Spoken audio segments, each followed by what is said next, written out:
We begin with the impact of Melvin Jones, the second in a series of Centennial videos.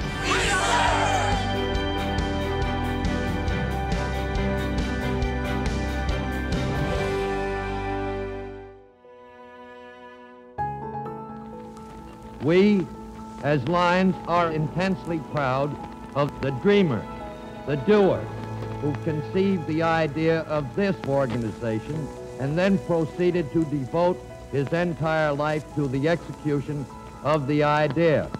For more than 40 years, Melvin Jones provided the leadership, organizational skills, tenacity, and muscle to lay the foundation for Lions Clubs International.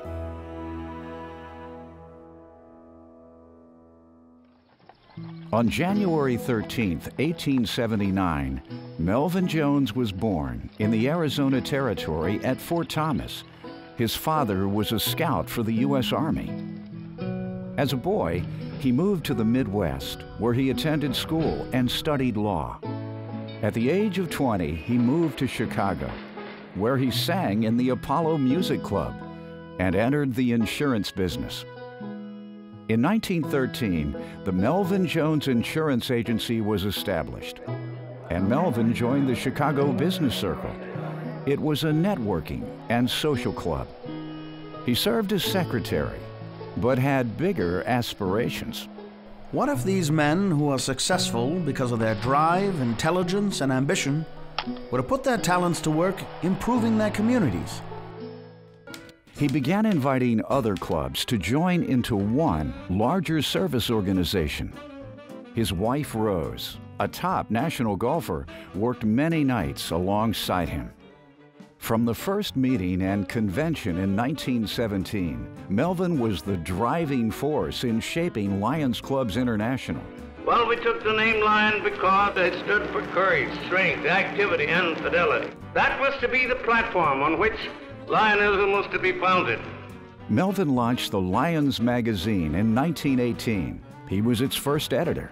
He kept abreast of world events and studied other organizations, knowing it would impact the future of Lions. In 1919, Melvin had the International Association of Lions Clubs incorporated. Its first office was in Melvin's insurance agency. He often worked 7 days a week on correspondence, setting up the organizational structure and expanding membership. Dear Cub, we have been advised that you have become a Lion. There is only one thing greater than having the privilege of being a member of a Lions Club, and that is helping to build one. And he pushed hard. Word has come into the office that you are desirous of closing your charter membership with not more than 50 members. I came to the conclusion that you should have at least 100 members, or possibly 150. He started an extension program, sending organizers into the field to create new clubs. He personally attended many charter ceremonies. Nothing escaped his attention. In 1923, he outlined the charter ceremony. The presentation of the charter should be a very serious and sublime moment. Take the president's right hand, holding the charter in your left hand. Lions grew from 800 members at the end of the first convention to more than 32,000 in only 6 years. Melvin set the tone for the entire organization. Come right down to the thing that I've always felt probably should be first. Unite the members in bonds of friendship, good fellowship, and mutual understanding. And Melvin the tenor encouraged singing.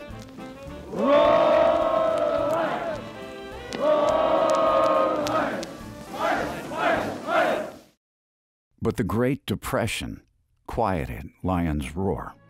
Many of the 75,000 Lions were unable to pay their dues, yet Melvin persisted, encouraging Lions leaders to hold their clubs together and to look for new members. His plan to grow internationally gained momentum in the 1930s as clubs formed across Latin America. In 1939, the Cuban government presented Melvin with the National Merit Award, the highest award given to civilians. Traveling in every fashion, from airplane to burro back, Melvin Jones visited clubs in many lands. The Lions are keeping me humping, for they are now organizing a club a day every workday of the year. He was a master of publicity, even using his birthday to promote Lions. By 1940, Lions had grown to more than 137,000 members in 10 countries. But soon, World War II presented challenges. Again, Melvin and the Lions pressed on. Lions live to make this world better, not only for this generation, but for the next. After the end of the war, there were almost 220,000 Lions in 18 countries. Writing to his nephew, an Army corporal in Manila a few weeks after the war ended, Melvin took every opportunity to expand Lions. We have been thinking somewhat of the possibility of having Lions clubs in the Philippines. We would be interested in what you think about conditions there as of the present time. In 1945, when the United Nations was formed, Melvin was invited to represent Lions. By that time, Lions headquarters was outgrowing its rented offices.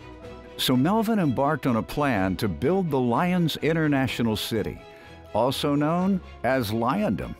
With the approval of the board, he purchased 200 acres of land 30 miles south of Chicago for a headquarters building, homes for employees, a library, schools, hotel, post office, and even a cemetery. In the early 50s, after years of lackluster financial backing and wavering support, the board terminated the project. Authority within the staff was redistributed, and Jones now shared power on an administrative committee. In 1954, Rose, Melvin's wife of 45 years, died. Melvin continued to focus on the association. Over the years, he was involved in every aspect of the International Convention. He believed it was an opportunity to stimulate growth and enthusiasm. It was a great honor for me to ride on Melvin Jones' float. He insisted on a thrilling and inspiring international night show and key member recognition, events still part of convention today. Melvin never missed an international convention. In 1956, he arrived with his new wife, Lillian. Among the first of you to arrive was Secretary General Melvin Jones and his bride of one day. That year, Melvin reflected on his life with Lions. I have traveled many miles to bring Lions International to life. It was estimated that it might run to a figure of more than 200,000 miles per year for more than 30 years. No matter how far he traveled, Melvin always remained dedicated to his local Lions clubs. He was an active member of 4 Chicago area clubs. Melvin had a way of making Lions feel special. Melvin Jones inducted me into the Chicago Central Lions Club in the year 1958. Melvin was enthusiastic, and he was very strong, and he was larger than life. In 1958, the Lions International Board of Directors added founder to his title of Secretary General. Even this new title could not capture his enormous impact on the association. During the 1960 Chicago Convention, he was helped from his wheelchair to acknowledge the standing ovation from Lions. When Melvin died at the age of 82 on June 1st, 1961, there were more than 625,000 Lions in 114 countries. I hope there will always be a land of beyond for Lions International, a goal that will keep growing larger and larger as we approach it, yet will keep just out of reach, challenging us to run faster, work harder, think bigger, give more.